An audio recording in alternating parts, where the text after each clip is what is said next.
Hello students, welcome to I smart classes. तो कैसे हो आप लोग सभी। तो हमने हमारा जो न्यू चैप्टर है, चैप्टर नंबर 5 वो स्टार्ट कर लिया है। इसका पार्ट फर्स्ट पहले हम कंप्लीट कर चुके हैं। अगर अभी तक आपने नहीं देखा हो तो यहाँ पे आप क्लिक करके देख सकते हो। यहाँ पे एक आपको लिंक मिल रहा होगा। आज का ये जो रहने वाला पार्ट सेकंड रहने वाला है, जिसके अंदर हम डिस्कस करने वाले हैं जो हमारा प्यारा सा चैप्टर है, कोल एंड पेट्रोलियम। इसके अंदर जो आज का ये जो लेक्चर है, इसके अंदर टॉपिक कवर करने वाले हैं हम स्टोरी ऑफ कोल। इसी के साथ ये भी देखेंगे कार्बोनाइजेशन क्या होती है, इसकी डिफाइन क्या है, कोक, कोल तार और कोल गैस तीनों में डिफ्रेंशिएट करेंगे, इनके बीच में क्या क्या डिफरेंस है। ठीक है, तो चलिए बिना डिले करते हुए आज का ये जो हमारा प्यारा सा लेक्चर है इसकी शुरुआत करते हैं। तो बच्चों, सबसे पहले हम देखते हैं स्टोरी ऑफ कोल। तो क्या होता है story of coal. Story of coal ये तो हमने जान लिया था कि कोल क्या होता है, और कोल के बारे में जाना था हमने, थोड़ा एक आइडिया ले लिया था अपने लास्ट वाली वीडियो के अंदर। अब हमको ये देखना है कि ये जो कोल होता है ये बनता कहाँ से, बनता कहाँ से। तो यही बताएगी इसकी स्टोरी। स्टोरी में आपको हम ये जानेंगे कि कोल एक्चुअल में बना कैसे। तो इसको समझने के लिए हम यहाँ पर आपको एक डायग्राम दे रखा है, इस डायग्राम से समझने की कोशिश करते हैं। तो स्टूडेंट्स, हुआ क्या है कि 300 millions year ago, 300 millions, millions मतलब जानते हो ना, जहाँ पे भी मिलियन लिखा होता है वहाँ पे उससे अर्थ होता है 1 मिलियन इज इक्वल क्या होता है आपके 10 लाख।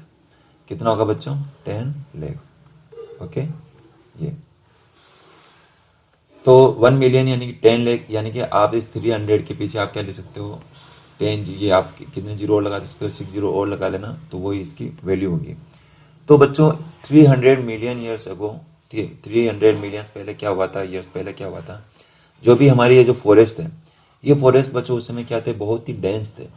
डेंस से मीनिंग है कि यहाँ पे बहुत सारे, मतलब कि इनकी जो डेंसिटी थी, यानी कि जो यहाँ पर जो प्लांट वगैरह थे बहुत पास पास थे, बहुत ज़्यादा थे। तब ये प्लांट बहुत ज़्यादा थे। अब हुआ क्या, और साथ में वहाँ पे इनके जो ये लैंड थी, ये भी थोड़ी कैसी थी, यहाँ पे हल्की सी यहाँ पे वेटलैंड थी। वेटलैंड से मीनिंग है, वेटलैंड से हम समझ सकते हैं कि थोड़ी वेट थी, यहाँ पे थोड़ी दलदल सी थी, पानी था यहाँ पे। तो ये जब वेटलैंड के ऊपर जो यहाँ पे इतने सारे जो प्लांट वगैरह लगे हुए थे, इतना जो हमारा डेंस फॉरेस्ट था, अब हुआ क्या था, कोई भी एक नेचुरल क्लेमिटीज हुई, चाहे हम समझ सकते हैं कि फ्लड का आना, बाढ़ आना, या फिर कोई भी अर्थक्वेक, अर्थ क्वेक का होना, या फिर कोई बाढ़ वगैरह आना, तो उस वजह से हुआ क्या, आपके अर्थ के ऊपर ये जो भी फॉरेस्ट थे, ये फॉरेस्ट सारे क्या हो गए, डेड हो गए। अब डेड होने के बाद हुआ क्या, ये डेड होने के बाद आपकी जो अर्थ थी उसके अंदर बरी हो गए, दब गए उसके अंदर। और जैसे ये अंदर की ओर गए, अंदर की ओर दबे, तो उसके बाद में हुआ क्या कि धीरे धीरे ऊपर से इनके ऊपर क्या होने लगा, कि ऊपर इनके ऊपर क्या होने लगा बच्चों, कि इनके ऊपर से सोइल ऊपर और डिपॉजिट होने लगी। पहले तो ये जो भी प्लांट वगैरह थे ये सारे कहाँ हो गए, नीचे चले गए अर्थ के अंदर। ऊपर से फिर क्या हो गया, धीरे धीरे इनके ऊपर क्या होने लगी, जो सोइल थी वो क्या होने लगी, डिपॉजिट होने लगी। डिपॉजिट से मतलब है कि सोइल की लेयर पे लेयर बनती गई। क्या बनती गई, लेयर पे लेयर, एक के ऊपर लेयर, एक के ऊपर एक के ऊपर एक, ऐसे सोइल की लेयर बनती गई। और जब लेयर इतनी बनती गई, बनने के बाद में क्या हुआ, अब लेयर के ऊपर लेयर जमी, तो उससे हुआ क्या, ऊपर अर्थ का क्या लगेगा, अब उस सोइल का प्रेशर लगेगा। अब वो प्रेशर लगता जाएगा, बढ़ता जाएगा, और आपका जो प्रेशर होगा क्या हो जाएगा, हाई प्रेशर हो जाएगा। प्रेशर हमारा इंक्रीज हो गया। और दूसरी चीज़ हम ये भी जानते हैं कि जो अर्थ के अंदर यहाँ पे जो हीट होती है, ये हीट क्या होती है, ज़्यादा होती है। यहाँ पे जो टेम्परेचर होता है, हाई टेम्परेचर होता है। तो हाई प्रेशर और हाई हीट की वजह से ये जो भी हमारे डेड प्लांट्स वगैरह थे, जो भी हमारा डेड फॉरेस्ट था, ये अब आपके किसके अंदर कन्वर्ट हो गया, आपके कोल के अंदर कन्वर्ट हो गया बच्चों। किस में कन्वर्ट हो गया, कोल के अंदर कन्वर्ट हो गया। तो इसी को, इसी डेड फॉरेस्ट को, जिसके लिए अपन क्या बोल रहे हैं यहाँ पे, जो प्लांट वगैरह थे, प्लांट वगैरह के लिए हम एक वर्ड और यूज करते हैं, वेजिटेशन। क्या यूज करते हैं बच्चों, वेजिटेशन। तो ये जो वेजिटेशन है, इनका नेचुरली प्रोसेस के थ्रू किस में कन्वर्ट होना, कोल में कन्वर्ट होना, इसी को क्या बोला जाता है, कार्बोनाइजेशन। यहाँ पे देखो डिफाइन लिख रखी है, कार्बोनाइजेशन। तो समझ में आया आपको। एक बार देखो, हल्का सा एक बार वापस देखो आप लोग, ताकि आपको अब अच्छे से समझ आ जाए आपको। क्या हुआ, अर्थ थी हमारी, अर्थ के ऊपर क्या थे, कई सारे हमारे प्लांट थे। प्लांट यानी कि डेड, मतलब कि कई सारे वहाँ पे क्या थे, डेंस फॉरेस्ट थे, कई सारे प्लांट थे। और इन प्लांट के नीचे यहाँ पे क्या थी, हल्की सी दलदल सी थी। यहाँ पे क्या था, थोड़ा वाटर वगैरह था, वेटलैंड थी हमारी यहाँ पे लेयर, है ना। और जैसे ही यहाँ पे क्या हुआ, अर्थक्वेक वगैरह है, चाहे अर्थक्वेक समझ लो, चाहे कोई फ्लड वगैरह समझ लो। अर्थक्वेक और फ्लड की वजह से ये जितने भी आपके प्लांट वगैरह थे, ये सारे क्या हो गए, अर्थ के अंदर भरी हो गए, यहाँ पे नीचे टूट के अंदर की ओर आ गए। और जैसे अंदर की ओर आए, अंदर की ओर दबे, अब अंदर की ओर दबने के बाद में हुआ क्या बच्चों, इसके ऊपर लेयर पे लेयर जमती गई। यहाँ पे लेयर किसकी जमती गई, सोइल की। सोइल की लेयर से लेयर यहाँ पे जमती गई। और जैसे यहाँ पर लेयर से लेयर यहाँ पे जमती गई, तो उसके बाद में हुआ क्या कि इस लेयर का ऊपर से क्या लगा, प्रेशर लगा, हाई प्रेशर लगा। ऊपर से लग रहा है हमारा यहाँ पे हाई प्रेशर लग रहा है। और ये हाई प्रेशर साथ ही साथ अर्थ के अंदर हमको ये भी मालूम है कि जो टेम्परेचर होता है थोड़ा ज़्यादा होता है। तो हाई प्रेशर और हाई टेम्परेचर, हाई टेम्परेचर या फिर हाई हीट बोल सकते हो आप, हाई प्रेशर और हाई टेम्परेचर की वजह से ये जितना भी हमारा क्या था, फॉरेस्ट वगैरह था, जो भी डेड प्लांट थे, जिनके लिए हम एक और वर्ड यूज़ करते हैं वेजिटेशन, तो ये जो सारे प्लांट थे ये हमारे अब किसके अंदर कन्वर्ट हो गए, कोल के अंदर कन्वर्ट हो गए। तो फॉरेस्ट के लिए हम वर्ड यूज़ करेंगे वेजिटेशन।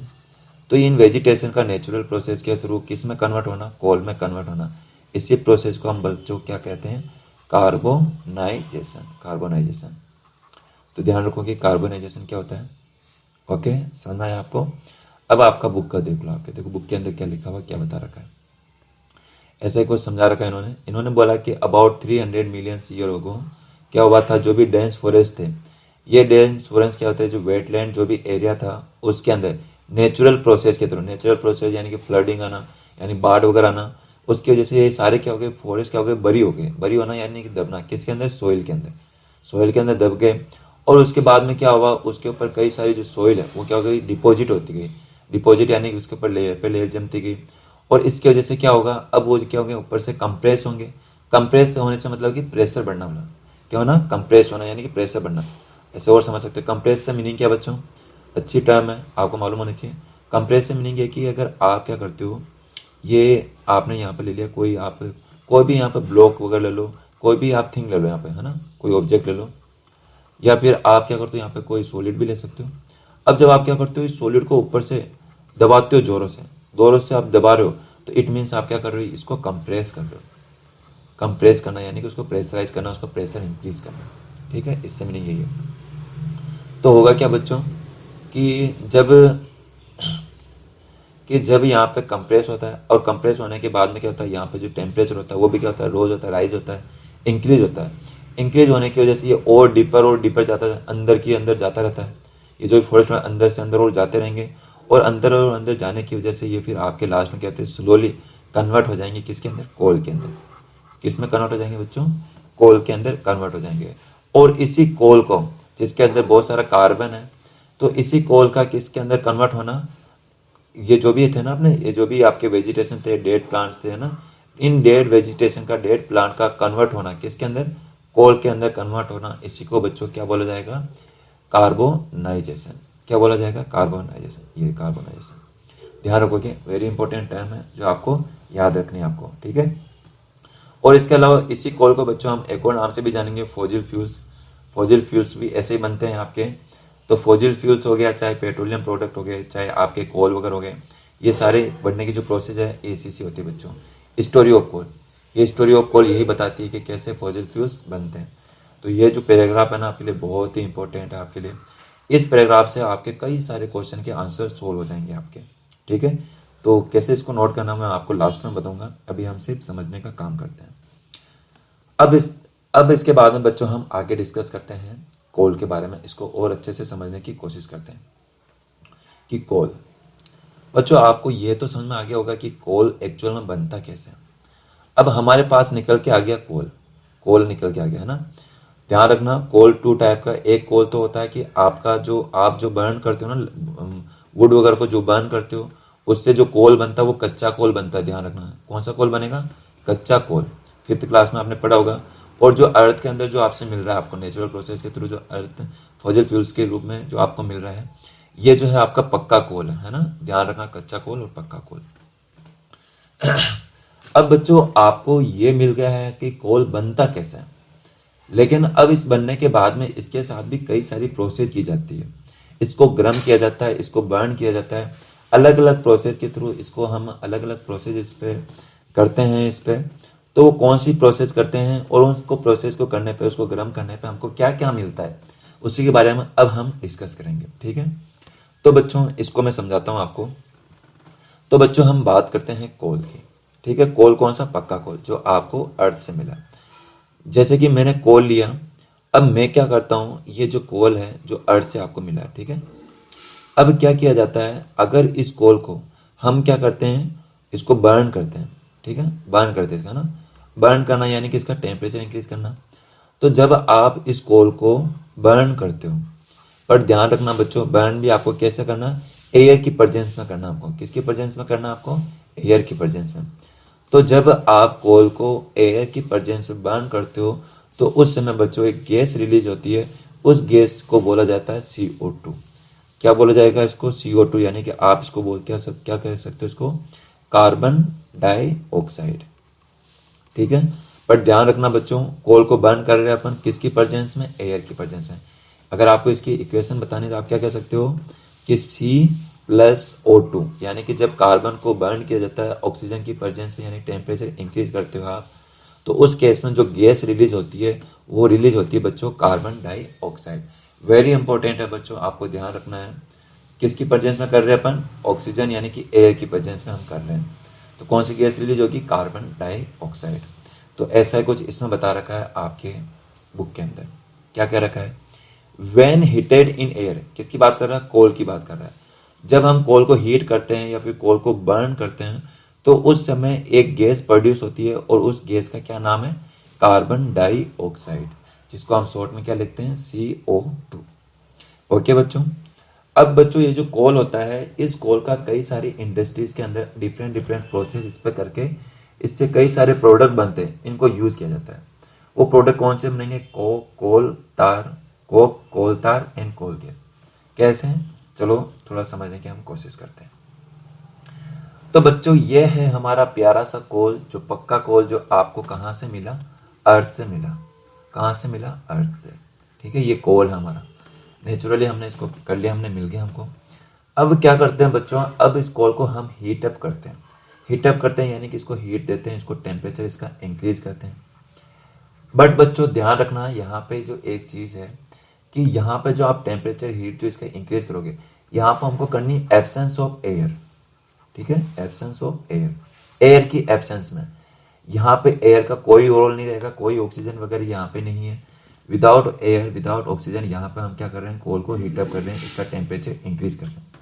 पहले वाला जो केस था उसके अंदर हमने एयर ली थी, एयर के साथ में हम उसको बर्न करते हैं।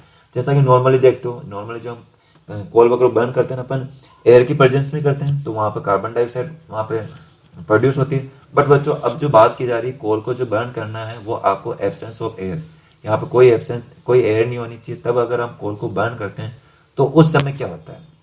तो उस समय जो बच्चों हमारा जो निकल के आएगा वो बन के आएगा कोक। देखो 3 प्रोडक्ट बनेंगे, यहाँ पे 3 प्रोडक्ट बनेंगे जब कोल को एब्सेंस ऑफ एयर में उसको हीटअप किया जाएगा। एक तो बनेगा कोक, एक निकलेगी कोल गैस और एक बनेगा कोल तार। तीनों की यहाँ पर आप इमेज देख सकते हो। तो तीनों में डिफरेंस क्या होगा, क्या ये तीनों कब कैसे मिलेंगे? तो बच्चों होता क्या है कि जब कोल को बर्न करके जब आप कोक प्रोड्यूस करने की कोशिश करते हो तो उस समय होता क्या है कि आपके कुछ 2 बाई प्रोडक्ट निकलते हैं। यानी जब कोल को जब बर्न किया जा रहा होता है ना, उस समय एक गैस रिलीज हो रही होती है और उस गैस का नाम क्या है? Coal gas. क्या है? Coal gas. तो कोल गैस कब प्रोड्यूस होगी? जब कोल को एब्सेंस ऑफ एयर में उसको हीटअप किया जाएगा, उसको टेम्परेचर इंक्रीज किया जाएगा, तब आपके कौन सी गैस निकलेगी? Coal gas. केवल कोल गैस ही नहीं निकलेगी बच्चों, उसके साथ में कोल तार भी निकलेगा। कोल तार क्या होता है? ये लिक्विड फॉर्म होता है आपके, देखो यहाँ पे देखो लिक्विड फॉर्म होता है ना, जिसका हमको मालूम है, अगर आपने पहले देखा हो कि जो रोड वगैरह जो बनाई जाती है ये कोल तार की हेल्प से बनाई जाती है। तो ये जो कोल तार है ये लिक्विड फॉर्म में होता है आपका, कोल का एक टाइप का, कोल का एक टाइप है, फॉर्म है जो कोल तार होता है। ये कब बन रहा होता है? ये दोनों कब बनेंगे? जब आप कोक बनाने की कोशिश कर रहे होंगे। अब ये कोक क्या होता है इसको समझने की कोशिश करते हैं। इसका जो डायग्राम ऐसा कुछ होता है, पोरस होता है, अंदर छोटे छोटे से इसके अंदर क्या होते हैं बच्चों? होल होते हैं, है ना। इसके अंदर होल होते हैं छोटे छोटे से, कैविटी होती है इसके अंदर, इसलिए इसको क्या बोला जाता है? पोरस बोला जाता है। तो देखो इसको डायग्राम से देखो, हम इसको आपके बुक के हेल्प से समझने की कोशिश करते हैं क्या कहना चाह रहा है, कोक, कोल और कोलतार में क्या डिफरेंस है और इसको कहाँ यूज किया जाता है। तो ये तो आपको इमेज से समझ में आ गया। तो जब बच्चों जैसे ही हम कोल को हम उसको बर्न करते हैं, उसको जलाने की कोशिश करते हैं एब्सेंस ऑफ एयर में, तो जो प्रोडक्ट निकल के आता है, एक तो निकल के आता है कोक। कोक क्या होता है बच्चों? कोक एक टफ सब्सटेंस है, पोरस होता है। पोरस से मीनिंग है कि उसमें छोटे छोटे से होल्स रह जाते हैं, कैविटी रह जाती है उसके अंदर। और साथ में ये ब्लैक सब्सटेंस होता है। ब्लैक सब्सटेंस से अभी हमने देखा था। और ये जो कोक होता है ये क्या होता है? प्योर फॉर्म ऑफ कार्बन होता है। यानी कि इसमें जो कार्बन की परसेंटेज होती है बच्चों बहुत ही ज्यादा होती है। किसके अंदर? कोक के अंदर। ध्यान रखना, कोक के अंदर जो कार्बन परसेंटेज होती है बहुत ज्यादा होती है। और इसका यूज कहाँ पे किया जाता है? स्टील जो इंडस्ट्रीज होती हैं जहाँ पे स्टील मैन्युफैक्चरिंग होती है, स्टील आप लोग देखते होंगे आपके यूटेंसिल में यूज किया जाता है। जो भी बर्तन वगैरह होते हैं ना आपके, जो यूटेंसिल होते हैं, यूटेंसिल को इंग्लिश में बर्तन बोलते जाते हैं अपन, सॉरी, बर्तन को इंग्लिश में यूटेंसिल कहते हैं। ओके, तो ये जो यूटेंसिल वगैरह होते हैं, इन यूटेंसिल जो मोस्टली स्टील के बने होते हैं, तो इसमें इनकी मैन्युफैक्चरिंग में जो यूज किया जाता है कोक का यूज किया जाता है।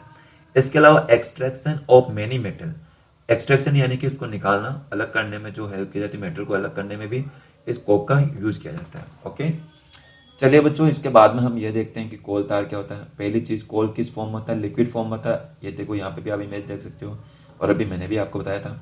तो ये भी ब्लैक कलर का होता है, लिक्विड फॉर्म में होता है। साथ में क्या होता है? अनप्लीजेंट स्मेल होती है इसके अंदर। अनप्लीजेंट यानी कि थोड़ी गंदी सी स्मेल आती है, आपको सूंघने में अच्छी नहीं लगती है आपको, ठीक है। और ये जो कोल तार होता है बच्चों, ये होता है मिक्सर होता है 200 substance, near about 200 substance, different different substance से मिलकर बनता है ये कोल तार। और इस कोल तार से हम कई सारे प्रोडक्ट बना सकते हैं। कौन सा कोल तार बच्चों? यही कोल तार जो अभी अपन ने देखा था, ये वाला है ना, देख सकते हो अभी आप यहाँ पे। तो ये जो कोल तार है, इससे हम कई सारे डिफरेंट डिफरेंट प्रोडक्ट हम बना सकते हैं। इवन इसका यूज किया जाता है आपके कई सारी चीजों में यूज किया जाता है, आप खुद भी यूज करते हो बट आपको मालूम नहीं है। तो कौन सी यूज है, चलिए देखते हैं आपकी बुक की हेल्प से हम। तो बच्चों, इसको कोल तार जो है इसका कहाँ कहाँ यूज किया जाता है, इसके कौन कौन से इससे प्रोडक्ट बनाए जाते हैं। सबसे पहले इसका देख सकते हैं हम, एक तो इंडस्ट्रीज के अंदर इसका यूज किया जाता है। सिंथेटिक डाइज वगैरह, डाइज क्या होती है? जो भी कलर वगैरह किया जाता है ना, पेंट वगैरह किया जाते हैं, कलर वगैरह जो कपड़ों वगैरह पे कलर किया जाता है, डाई किया जाता है, अलग अलग प्रोडक्ट पे किया जाता है, तो कलर करने में इसका यूज किया जाता है। ड्रग्स में यूज किया जाता है। एक्सप्लोजिव, एक्सप्लोजिव यानी कि जो बम ब्लास्ट जो होते हैं ना, ब्लास्ट करने वाली जो चीजें होती हैं, उसके अंदर यूज किया जाता है। परफ्यूम्स में यूज होता है। Plastic, paints, photographic material, roofing material. Roofing material से क्या मतलब है? जो छत बनाई जाती है ना, आपके जो घरों की जो छत होती है, जो भी होम वगैरह होते हैं, इनकी जो छत होती है, उस छत के ऊपर भी क्या किया जाता है? कोल तार का यूज किया जाता है। ओके, और इसके अलावा बच्चों एक इसका इंटरेस्टिंग यूज है जो कि बहुत ही इंपॉर्टेंट आपको ध्यान रखना है, वो है बच्चों ये नेफ्थलीन बॉल्स। जो नेफ्थलीन बॉल्स होती है, जो कि आपको यहाँ पर डायग्राम दिख सकता है, यहाँ पे आपको ये देखिए दिख रहा है, ये व्हाइट व्हाइट सी बॉल होती है ना, ये नेफ्थलीन बॉल्स है। इन नेफ्थलीन बॉल्स का यूज किया जाता है बच्चों, आपके जो क्लॉथ वगैरह होते हैं ना, जो भी पैकेजिंग वगैरह की जाती है, क्लॉथ वगैरह की पैकेजिंग वगैरह, उसके अंदर भी इनका यूज किया जाता है, नेफ्थलीन बॉल का। अच्छा, ये इनका यूज क्यों करते हैं? इनका यूज इसलिए करते हैं ताकि ये क्या कर सके? रिपेल कर सके। रिपेल कर सके यानी दूर रख सके, कि इनको जो भी मॉथ वगैरह होती है, जो भी इंसेक्ट वगैरह होते हैं जो आपके कपड़ों को खराब कर सकते हैं आपको, तो उनसे दूर रखने के लिए इन नेफ्थलीन बॉल्स का यूज किया जाता है क्लॉथ वगैरह के अंदर, ठीक है। अच्छा, ये जो नेफ्थलीन बॉल होती है ये किससे बनती है? कोल तार से बनी जाती है। बच्चों वेरी इंपॉर्टेंट, आपको ध्यान रखना है कि जो नेफ्थलीन बॉल्स होती है ये किसकी बनी होती है? कोल तार की बनी होती है। ओके, इसके अलावा रूफिंग, इसके अलावा आपने देखा होगा कि जो रोड वगैरह होती है, रोड को जो मेल्ट करने में जो हेल्प किया जाता है वो भी किसका यूज किया जाता है? कोल तार का। बट बच्चों यूज किया जाता था, बट अब कोल तार की जगह अब जो यूज किया जाता है, अब बिटुमिन का यूज किया जाता है, जो कि क्या है? पेट्रोलियम प्रोडक्ट है। अभी पढ़ेंगे इसके बाद में, जो कोल के बाद में जो टॉपिक आने वाला है ना आपका, पेट्रोलियम प्रोडक्ट ही है। तो उसके अंदर हम देखेंगे जो ये विटामिन होता है जिसका यूज किया जाता है कोल तार की जगह, अब हम इसका यूज करते हैं विटामिन का।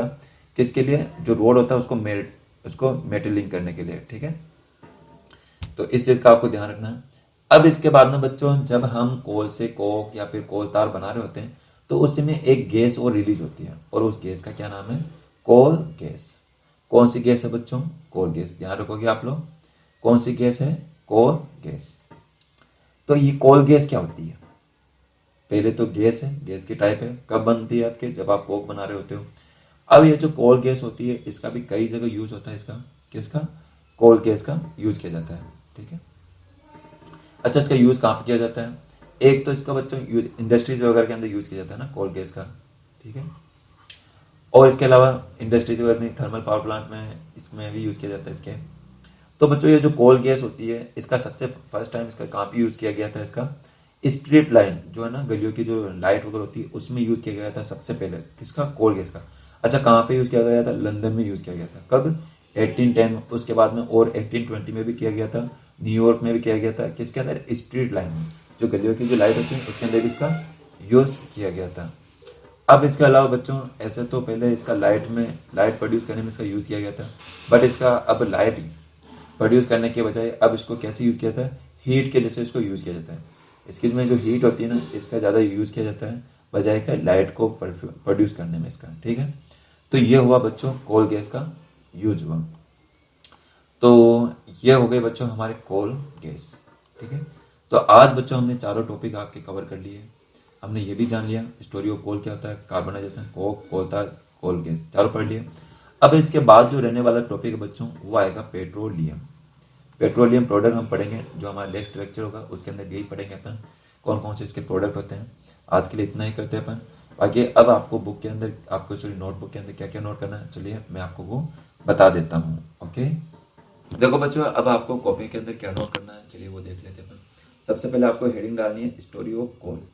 इसके अंदर आप क्या करोगे, आपको यहाँ से लिखना स्टार्ट करना, वेरी इंपॉर्टेंट, इसमें काफ़ी आपको कवर करना पड़ेगा, क्योंकि इसी के अंदर आपकी स्टोरी ऑफ कोल भी आ जाएगा, स्टोरी ऑफ पेट्रोलियम भी आएगा, फिर कई सारी चीज़ें आ जाएगी, आपके फॉसिल फ्यूल्स भी आ जाएगा। चाहे आपसे देखो बच्चों, चाहे आपसे ये पूछ लिया फॉसिल फ्यूल्स कैसे बनते हैं, चाहे आपसे पूछ लिया जाए कोल कैसे बनते हैं, है ना, ये कोल कैसे बनता है, इसके बाद में पेट्रोलियम कभी आएगा, तो उसका भी यही आंसर होगा लगभग आपके। ठीक है, तो आपको करना इसमें बहुत जरूरी है। तो आप क्या क्या लिखोगे कि यहाँ से स्टार्ट करना, अबाउट 300 मिलियन ईयर अगो, ये करोगे, dense forest lying wetland during natural process under soil deposit over them compress natural temperature rose sank deeper and deeper under high pressure. करना पड़ेगा बच्चों, आए मैं कुछ नहीं कह सकता क्योंकि इसमें आपके कई सारे क्वेश्चन कवर हो जाएंगे। ठीक है, हाँ यहाँ तक कर लोगे। अब इसके बाद ना आपको एक हेडिंग डालनी है, अलग से डिफाइन लिखनी है आपको। डिफाइन क्या लिख सकते हो कि द स्लो प्रोसेस, यहाँ से आप लिखना है ना, ये आपकी न्यू डिफाइन स्टार्ट हो रही है यहाँ से, द स्लो प्रोसेस। ठीक है, चलो मैं दूसरे कलर से बता दूँ आपको ताकि आपको ध्यान रहे। ये देखिए यहाँ से आपको न्यू डालनी है, the slow process of conversion of dead vegetation into coal is called carbonization. नई प्रोसेस है, ध्यान रखना आप लोग। ओके, एक तो आप ये करोगे इस पैराग्राफ में। इसके बाद में इसमें क्या लिखना है आपको, यस इसमें भी आप लिखोगे कि आपको क्या करना है इसके अंदर, यस कि व्हेन हीटेड इन एयर, यहाँ पे कोल की बात करें ना, यहाँ पे लिख देना व्हेन कोल, लिख देना when coal is heated in air coal burns and produce mainly carbon dioxide gas, ये लिखोगे आप। और चाहो तो इसकी एक इक्वेशन और लिख देना आप इसी के नीचे, जब आप लिख रहे हो ना तब ये और लिख देना कि C+O2 और साथ में लिख देना CO2। CO2 क्या है यहाँ पे, इसका नाम भी लिखना carbon dioxide. Okay, carbon dioxide. ठीक है, ये और लिख देना इसके नीचे। अब इसके बाद में क्या करना आपको, देखो कि आप करोगे यस, और यस फिर उसके बाद में हेडिंग डाल देना, कोक डाल देना। कोक के अंदर लिखोगे आप लोग it is tough porous black substance and yes ये लिख देना इट इज, ये भी करना पड़ेगा बच्चों, पूरा कर लेना। ठीक है, यहाँ स्टील तक कर लेना आप लोग। कोल तार ब्लैक लिक्विड होता है, थिक होता है, unpleasant smile it is a mixer, यहाँ मत लिखना। प्रोडक्ट ऑप्टेन फ्रॉम कोल तार, ये नहीं। इनकी यूजेज लिख देना, यूजेज ऑफ कोल तार लिख के सीधा ये लिख देना synthetic dice arid drugs explosive, ये लिख देना आप लोग, है ना। हाँ ये नेप्थलीन वाला वेरी इंपॉर्टेंट है, naphthalene balls use to repel moth, ये वाला। ठीक है, ये कर लेना। कोल गैस में क्या करोगे, coal gas produce during the process of coal gate को, बस इतना से कर लेना आपके लिए। ठीक है, अच्छा ये भी लिख लेना, bitumens a petroleum product is use to place coal tar waiting road. ठीक है, तो बच्चों आज के लिए तो अपन को इतना ही करना है, बस यही करना है आपको, है ना, और कुछ करने लायक नहीं है आपके। तो बच्चों यही करना है आपको। अगर वीडियो बच्चों आपको अच्छी लगी तो एक काम जरूर करना, वीडियो को लाइक करनी है आपको, वेरी इंपॉर्टेंट है अपने लिए, वीडियो को लाइक कर देना। और हाँ एक चीज़ और, अगर आपके कोई फ्रेंड वगैरह कोई दोस्त वगैरह हैं, अगर वो नहीं पढ़ रहे तो उनको आप बोलो, आपके फ्रेंड्स वगैरह को, उनको चाहो तो आप अपने जो मैं मैसेज आपको सेंड करता हूँ व्हाट्सएप ग्रुप में, उनको आप शेयर कर दिया करो, फॉरवर्ड कर दिया करो अपने फ्रेंड के साथ में। और चाहो तो आप उनको ये भी कह सकते हो, अगर आपके पहले 3-4 चैप्टर अगर आपके नहीं हुए तो कोई बात नहीं, आप 5th चैप्टर से आप स्टार्ट कर सकते हो आप लोग। ठीक है, बट कौन उनको पढ़ाई करें, और आप भी करना है, time to time work complete करना है। ओके, तो आज के लिए इतना ही करते हैं। Have a nice day. Okay bye, take care.